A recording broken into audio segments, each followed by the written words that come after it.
This is a review of Toyota Corolla 2025 that I purchased. There are some things that I noticed that I wanted to give my opinions on, a review of my experience. So previously I owned a Toyota Prius, which was a really nice car. This is also a nice car, but there's some things that I wish that they had thought over a little bit better. And first thing is the compartment, like storage space. So usually somewhere here, most cars will have a little kind of a pocket where you could put your stuff in, and it doesn't. And then also you notice that it's kind of slanted down. I'm not sure what's the purpose of that. Usually they're level. And another thing is, like right here, these pouches for putting your stuff, they're really small. And also, I'm not sure what this is, but it's probably just empty space. And they could have just removed this and made it a little bigger pocket. That's one thing. Actually, that's two things. And right here, I'm not sure what this is, but I did some online checking. This is basically empty space, and they put this nodule. It looks like, if you got hit on your head, you get a bump. So that's what it looks like. It's just like a big nodule. And then one thing I noticed is when I bought it, Toyota didn't provide any floor mats, so I had to buy my own. I'm not sure that's related to the dealership, or maybe that's what they do. Not sure, but I have to buy myself a mat, front and back, plus the hatchback. I mean, not hatchback, but the trunk area too. So now let's review some more details. And right here you have your little space, but I notice how small it is. And then you have two cup holders, and then you have a little pocket area right here. Not much storage space.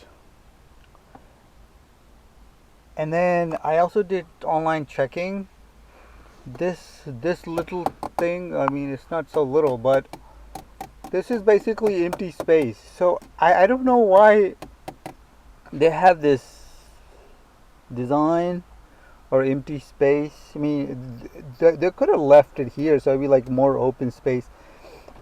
And the glove compartment is standard size. There's nothing to write home about, but it's okay.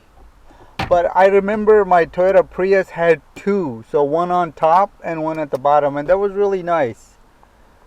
But Toyota Corolla decided to not have that. And then also, let me start the car and show you the dashboard. Hold on. So let me turn off the AC is off. Let me turn the AC off. Anyway, so you see the dashboard. You see that. Our group. You see that where it says a song. Well, when you're on cruise control, then if you're using cruise control, then it turns green. So you have to know your colors instead of like if something's not being used on the dashboard, then it should not be there. And then you have this entertainment set. So if you go here, it will show you energy flow. But I don't know, this seems like someone like a fifth grader drew up. Toyota could have done a better job of the aesthetic of looking at how the energy flows.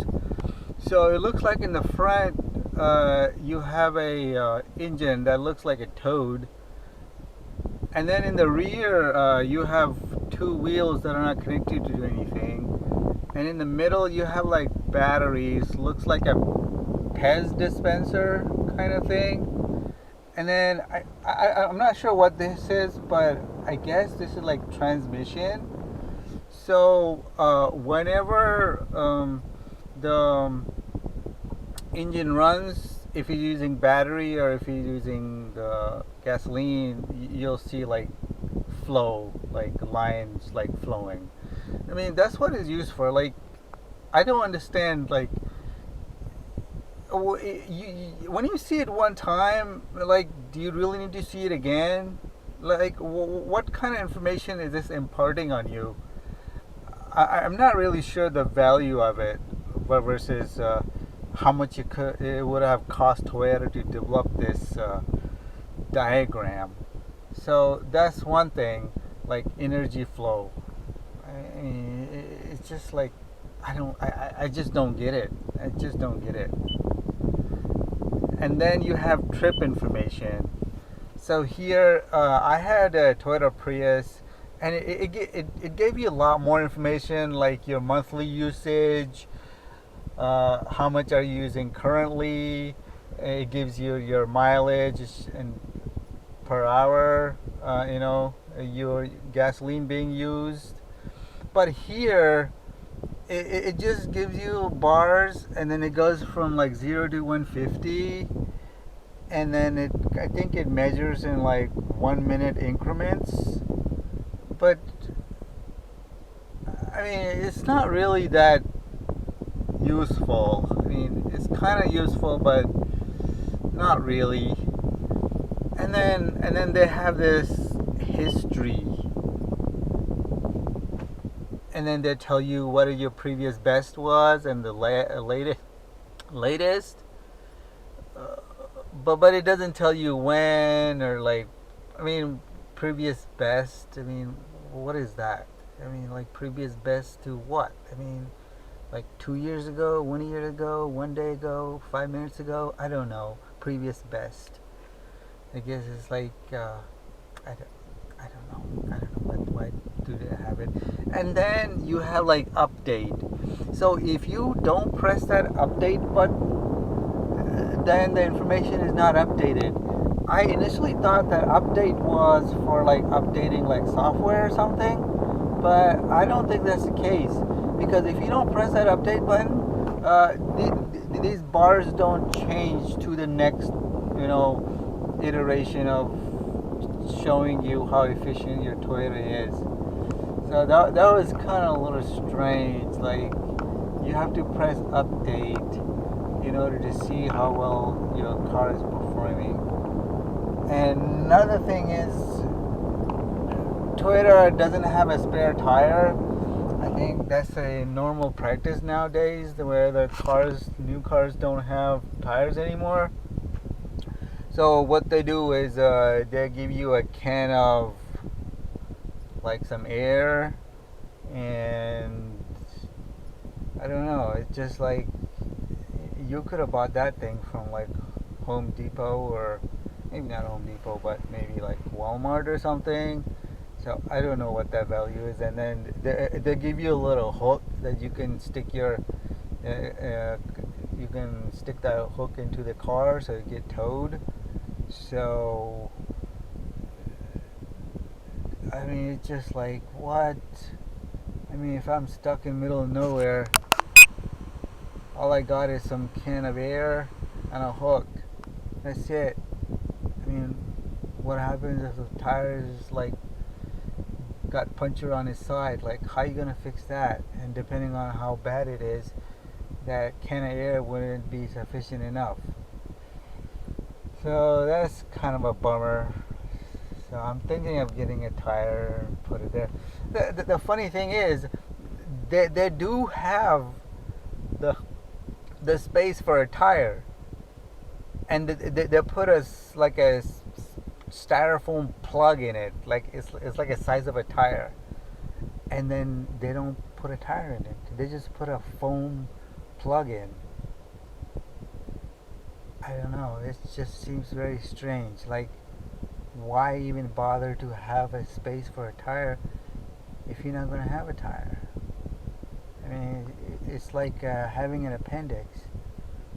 I heard it's not very useful, but I heard that it is useful. So I don't know. Very mysterious why they do that. Let's see, what else? Did I forget anything?